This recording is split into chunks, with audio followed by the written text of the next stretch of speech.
Well. I am here and thankfully so are you. Thank you as always, YouTubers, for being here today.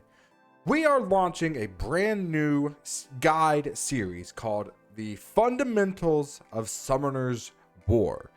This is intended for beginner players or people who maybe have played a little bit and are coming back to the game, who are trying to learn the game for the first time. There is so much to do in Summoner's War, obviously. Now, the first thing that you're going to want to do in the game of Summoner's War is go to the link in the description and buy a shirt.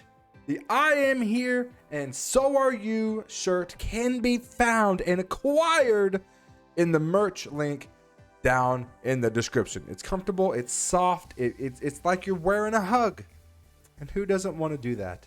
Go get your shirt today. Giants is the first objective in Summoner's War. Anybody who knows the game will tell you that. It is by far the easiest dungeon to start farming and provide some really incredible early game runes that your team will need. So let's talk about your first Giants team. If you are a beginner player struggling to farm Giants be 10, 11, and 12, you can't really get down to these lower levels. I'm hoping that this video helps you out today, understanding the Giants fight and the mechanics and the units that you need in order to win, simply put. So we're going to go here to the strategy info and simply just read it. The ancient giant counterattacks immediately after getting attacked 7 times with his passive skill. Okay. It's good to use monsters that attack with few number of strikes to reduce the counterattack times. Increase defensive allies to reduce the damage you receive from the counterattacks, or utilize harmful effects such as increasing the chance of landing a glancing hit and weakening the attack power of the giant. Also, the ancient giant possesses a powerful defense. Okay, make note of that. So it's best to use beneficial effects such as increasing attack power and critical rate so you do more damage to the boss. So there's a lot in this statement. If you just read this alone, okay, you know a lot about the Giants fight already. Let's take a look at his skills. Rock Slide causes a rock slide to attack all enemies. This attack has a fixed chance to stun them for 1 turn. Oh, okay. I don't want my team to be stunned. That's gross. Great Earthquake. This is not a miniature earthquake. This is a great and noble earthquake that demands your respect.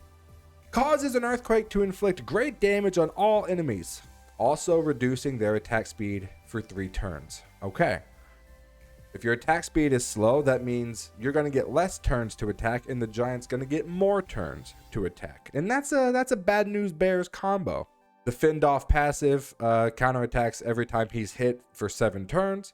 Now, next to the big giant, you're going to see 2 little crystals, 2 little towers. The first one increases the boss's attack power for 3 turns. Ouchie wouchie. The second one decreases the defense of all enemies for 2 turns. So your entire team can get their defense reduced. You put these 2 together, he's going to do more damage and you're going to be weaker. Eesh. Okay, so we need units that are going to combat his skills. We understand what we're up against. He has high defense. He hits hard and he hits literally everyone on the team. He has AoE attacks, AoE defense break on your team. So you're going to take more damage. How do we combat this? So on the screen right now, I'm going to put what I think is an immaculate beginner Giants team, and I'm going to tell you why. Let's start with the very first unit. That unit is Veramos. Why do I think you should build Veramos? Well, for tons of reasons, but let's get into it. Number 1, his leader skill has the HP of all ally monsters by 33%. Wow. Your team's going to be instantly more tanky just by having him in the leader skill slot of your team. Fantastic. Now, the real crux of this guy, the real reason why I love him so much, removes a harmful effect, except inability effects, such as like stuns, freezes and stuff.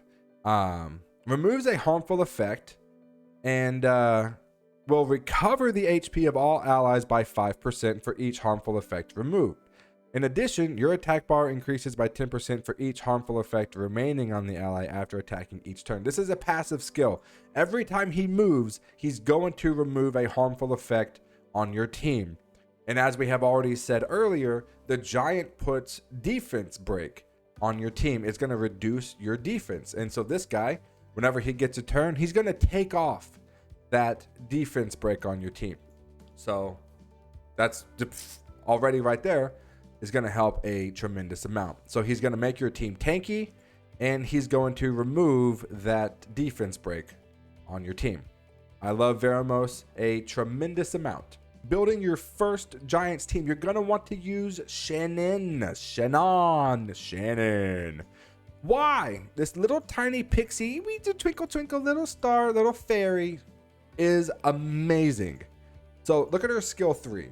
Increase the attack power and defense of all allies for 3 turns. You're going to hit harder and you're going to take less damage.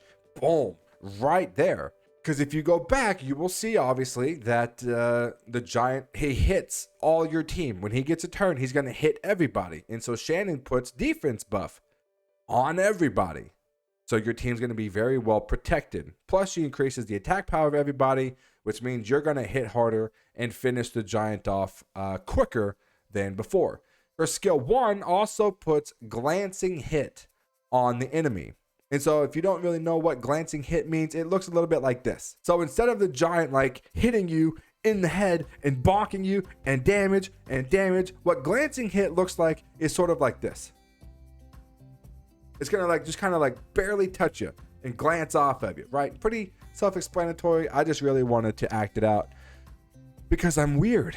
So build up a Shannon. I have mine at 5 stars. It works out very well. You don't have to 6-star her if you don't want to. Use Shannon today. The next unit that I recommend personally for Giants is Bella Dion. Bella Dion is a light Inugami you can find the secret dungeon for. Bella is fan-flippin-tastic. If you remember, one of the crystals puts attack buff on the giant. And so what does Bella do? Attacks the enemy and removes all beneficial effects on the target. So bye-bye attack buff. See you later. Goodbye, nerd. He's not going to have that buff on him. He's not going to hit nearly as hard. Plus, you take that into consideration with Shannon's glancing hit, and he's really not going to hit very hard at all. Bella also is a tremendous healer. Fills the attack bar of all allies by 30%. The attack bar meaning you're going to move quicker, and recovers their HP by 35%. She's going to make your team get more turns, and she's going to heal you and keep you alive. I highly recommend Bella as part of your beginner initial GB12 team. The next unit I recommend for your beginner Giants team is Crow. He is the Dark Inugami. You can find the secret dungeon for him. Crow teams up with another ally to attack an enemy.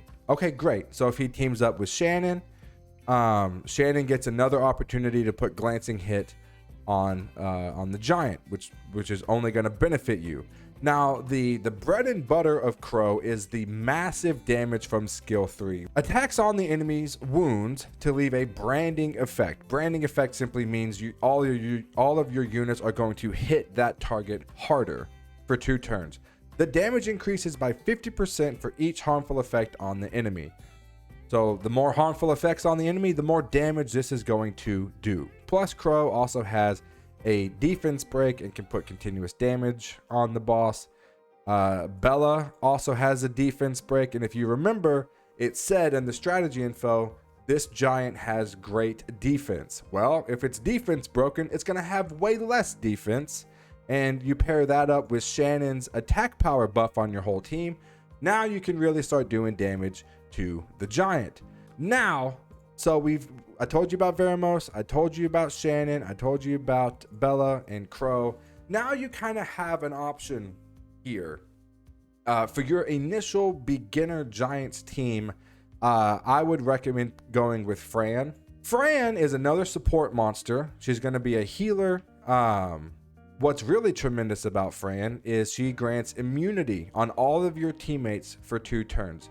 Immunity means if you have immunity on, hello, immunity on, you cannot receive any more harmful effects on you while that buff is active. So she puts immunity on everybody. That tower that decreases defense can no longer put defense break on your team. And if it happens to get through, well then, if your teammates don't have immunity, then Veramos is going to cleanse it off of everybody when he moves. So you're double protected against defense break if you do this. Fran also does something very, very important. Attacks the enemy 3 times with the Whirling Storm of Light. Each attack has a 20% chance to weaken the attack power for 2 turns on the giant. If he has less attack power, he's going to hit you way less. You pair that with Shannon's defense buff. You pair that with Shannon's glancing hit. And then Fran puts attack power debuff. He's going to break the attack power of the giant. The giant's going to be like a wet noodle trying to slap at you, right? This is why when you understand the strategy info of the giant and you read he has great defense, powerful defense, I need a defense breaker. When you understand that he increases his own attack power, okay, I need a unit that can strip that off of him and get rid of it. He's going to put AoE defense break on all my team. Okay, well, I've got Veramos to cleanse that off of me. I've got Shannon to put in my own defense buff on all my units. I've got Fran to provide immunity so this buff doesn't even land on me in the first place. When you combine all of these mechanics and buffs and debuffs together, you're going to be in GB12 by no time. So this is the beginner when you're first starting out. This is what I recommend building as your first beginner team so you can understand the mechanics of the fight. And as you progress, you're going to want to build faster and faster teams. That'll come later, but for you beginner players or returning players, this is what I recommend. And you may ask yourself, Uncle Nay, what are your credentials for giving this advice? What are your credentials for teaching me how to do giants? Well, here's what I have done. I have beat giants using 2-star only units. I have beat giants using 3-star only units. I have beat giants with this exact team that I have given you. I have beat giants using the super fast dot team that people are going to recommend you build down the road. I've beat giants in so many different ways. It's a fight that I understand very, very well in the units that you need to win. And I really believe I endorse this message for your very first giants team. That's who you need to build. I hope that this video helped you to understand the fundamentals of the giants fight. Once you learn it, it's actually very, very easy. You just need to have the right units put in place in order for you to beat the fight. Go ahead, build these units, start farming GB12 as soon as possible, and you'll thank me for it. You know how you can thank me for it? By going in the link in the description and checking out my Patreon page. If you are a fan of comedy and you like to laugh, I believe you're going to like my Patreon page. I have exclusive comedy skits over there that only my Patreon subs are going to see. Nobody else will ever see them. You want to help support this channel? That is a tremendous way to do so. Thank you guys so much for watching. I hope you appreciated episode 1 of the fundamentals of Summoner's War. I appreciate your viewership. Like and subscribe if you haven't already. And I'll see you in the next one. This is Uncle Nay, signing off.